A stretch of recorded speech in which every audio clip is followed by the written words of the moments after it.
ఈరోజు మీరు చూస్తే సివిల్ గాని ఏపీఎస్పీ కానిస్టేబుల్ గా ఎన్నికైన నా యువ కిషోరాలకి మనస్ఫూర్తిగా అభినందనలు. నేను ఆడబిడ్డలను చూసా, ఎంత దృఢ సంకల్పం ఉందంటే మగ పిల్లలే కాదు మేము కూడా బ్రహ్మాండంగా పనిచేస్తామని ఒక అకుంఠితమైన దీక్ష చూపించిన ఆడబిడ్డలకు కూడా మనస్ఫూర్తిగా నమస్కారాలు, అభినందనలు. నేను చాలా సార్లు ఎక్కడన్నా వెళ్తే పిల్లల్ని అడుగుతాను, నువ్వు ఏమవుతావని అడుగుతాను. మెజారిటీ చెప్పేది నేను పోలీస్ అవుతానని. నేను ఎప్పటికప్పుడు అడిగేవాడిని, మీరు పోలీస్ అవుతామంటే అంటే లాఠీతో కొడదామని అడిగేవాడిని. కాదు, ప్రజల ప్రాణాలు కాపాడడానికి పోలీస్ అవుతానని పిల్లలు చెప్పారంటే అది పిల్లలకుండే పోలీసుల మీద నమ్మకం అని చెప్పి కూడా నేను మీకు తెలియజేస్తున్నా. ఈరోజు 4 ఏళ్లుగా వేచి చూశారు మీరు. నేను అడుగుతున్నా, పట్టుదలగా నుండుంటే కోర్టులో ఏదైనా స్టే ఉంటే వెకేట్ చేయించాలా లేదా అని అడుగుతున్నా. అలాంటిది 4 ఏళ్లుగా మీరు వెయిట్ చేస్తే ఈరోజు అనేక కోర్టు కేసులు వచ్చాయి. అన్ని కోర్టు కేసులు కూడా ఎక్కడికక్కడ పరిష్కారం చేశాం. మామూలుగా చూస్తే 1-2 కాదు, 31 కేసులేస్తే హైకోర్టు నుంచి సుప్రీంకోర్టు వరకు మీకు గాని ఉద్యోగం వస్తే నాకు పవన్ కళ్యాణ్కి మంచి పేరు వస్తుందని ఉద్యోగాలు రాకుండా అడ్డుకట్టేస్తే అడ్డుకట్టను అధిగమించి మీ అందరికీ ఉద్యోగాలు ఇప్పించిన ఘనత కూటమి ప్రభుత్వం అవునా కాదా అని మిమ్మల్ని అడుగుతున్నా. 6100 మందికి రిక్రూట్మెంట్ నోటిఫికేషన్ ఇచ్చాం. 614 మంది ఈరోజు సెలెక్ట్ అయ్యారు. రేపు ట్రైనింగ్కి వెళ్తున్నారు. ట్రైనింగ్ అవుతానే మీరందరూ కూడా మళ్ళా ఉద్యోగానికి వస్తున్నారు. ఇందులో మీరు చూస్తే 3343 మంది సివిల్ కానిస్టేబుల్, ఏపీఎస్సీపీ కానిస్టేబుల్ గా 2414 మంది, ఇంకో పక్క మహిళలు 993 మంది, 1000 మంది దగ్గర మహిళలే ఉన్నారు. ఆ ఆడబిడ్డలను చూస్తే నాకు ముచ్చటేస్తుంది.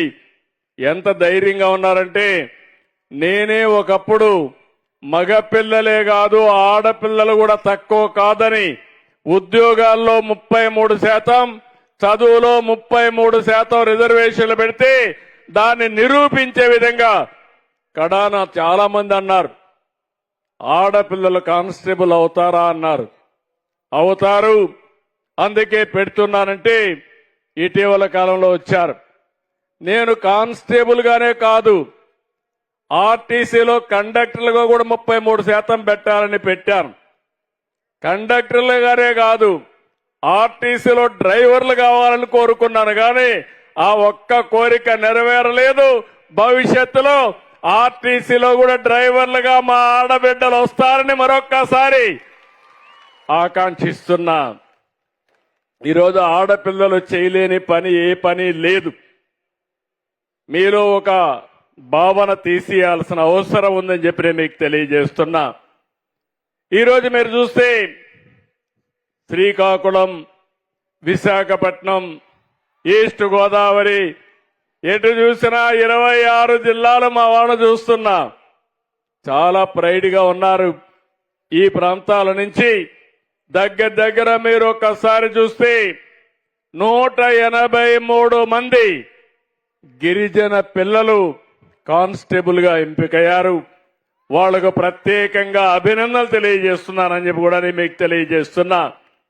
తమలో ఉద్యోగాలు రావాలంటే ఎన్డీఏ కూటమి రావాలని మీరు అందరూ ఆకాంక్షించారు. నేను కూడా క్యాంపెయిన్ చేశాను. జాబ్ రావాలంటే నేను పవన్ కళ్యాణ్ గారు వస్తేనే మీకు ఉద్యోగాలని చెప్పావా లేదా అని అడుగుతున్నా.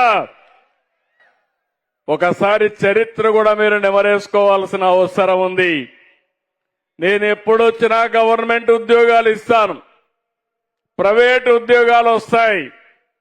కానీ వేరే వాళ్ళు వస్తే మాత్రం ఉండే ఉద్యోగాలు ఊడిపోతాయి.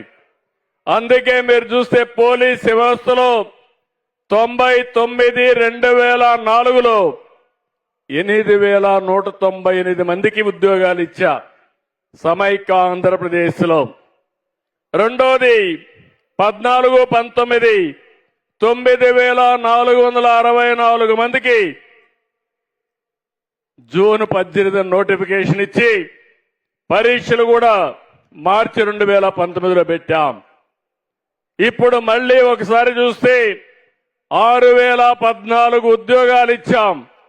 మొత్తం కలిసి 23676 ఉద్యోగాలు నేను ముఖ్యమంత్రిగా ఉన్నప్పుడు మీకు ఇచ్చానంటే ఈ పోలీసు వ్యవస్థ పైన నాకుండే నమ్మకం.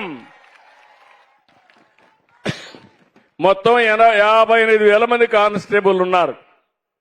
అందులో 24,000 మందికి నేనే ఉద్యోగాలు ఇచ్చా. దీనికి నేను గర్వపడుతున్నానని చెప్పి కూడా నేను మీకు తెలియజేస్తున్నా. ఇంకో పక్క నేను ఇక్కడుండే తల్లిదండ్రులకి, రాష్ట్రంలో ఉండే తల్లిదండ్రులందరికీ హామీ ఇస్తున్నా. నేను ఆ రోజు ఎన్నికల మేనిఫెస్టోలో ఒక మాట చెప్పాను. నేను గాని పవన్ కళ్యాణ్ గారు గాని ఉద్యోగం ఫస్ట్ అని, జాబ్ ఇవ్వడమే మా లక్ష్యమని.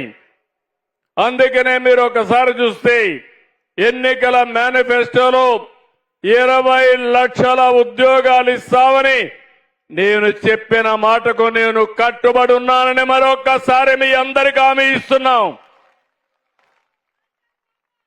ఇప్పటికీ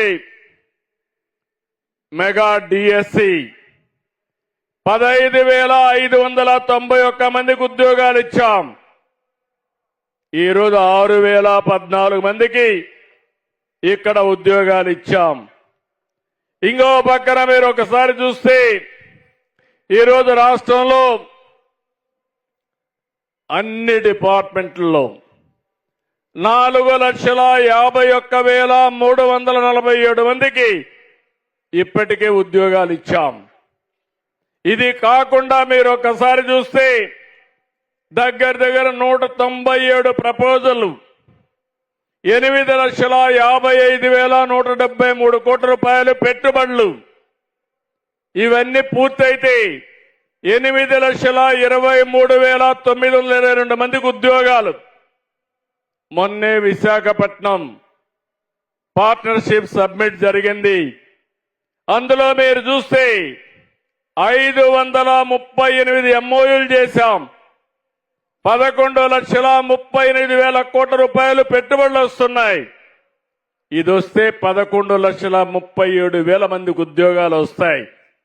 రెండు కలిపితే 735 పరిశ్రమలు, 19,93,000 కోట్ల రూపాయలు ఉద్యోగాలు, 22 లక్షల ఉద్యోగాలు సాధించి ప్రతి ఒక్కరికి రాష్ట్రంలో ఉండే పిల్లలకి ఉపాధి కల్పించే బాధ్యత మాది అని మరొకసారి హామీ ఇస్తున్నా.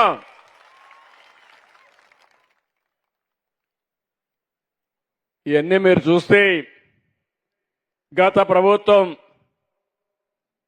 ఎన్నికల ముందు నోటిఫికేషన్ ఇచ్చారు. మీకు జ్ఞాపకం ఉంటుంది, నేను ఒక మాట చెప్పాను. నేను మాయా మాటలు చెప్పను, చెప్పిన మాటకు కట్టుబడి ఉంటా. తప్పకుండా ఉద్యోగం ఇస్తానని చెప్పానా లేదా అని మిమ్మల్ని అడుగుతున్నా. చెప్పానా లేదా? చేశామా లేదా? గట్టిగా చెప్పండి. చేశారు అంటే గట్టిగా చప్పట్లు కూడా చెప్పండి చేశారని. చిత్తశుద్ధి ఉంది. 31 రిట్ పిటిషన్లు వేశారు. హైకోర్టు నుంచి సుప్రీంకోర్టు వరకు అన్ని కూడా అధిగమించాం. ఇంకో పక్కన పరీక్షలు కూడా రికార్డ్ టైంలో నిర్వహించాం. 60 రోజుల్లో ఫలితాలు ప్రకటించాం. ఇంకో పక్కన చూపిస్తే నేను అడుగుతున్నా ఈ కొండే వాళ్ళందరినీ, ఎవరికైనా ₹1 లంచం ఇచ్చారా తమ్ముళ్ళు ఆడబిడ్డలు అని మిమ్మల్ని అడుగుతున్నా? ఇచ్చారా అని మిమ్మల్ని అడుగుతున్నా? లేదంటే 2 చేతులు పైకెత్తండి.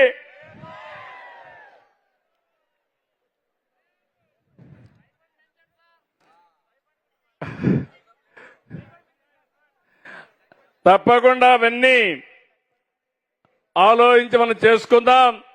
ఎక్కడ అవినీతి పొరపాట్లు జరగకుండా నియామకాల్లో టెక్నాలజీ ఉపయోగించాం.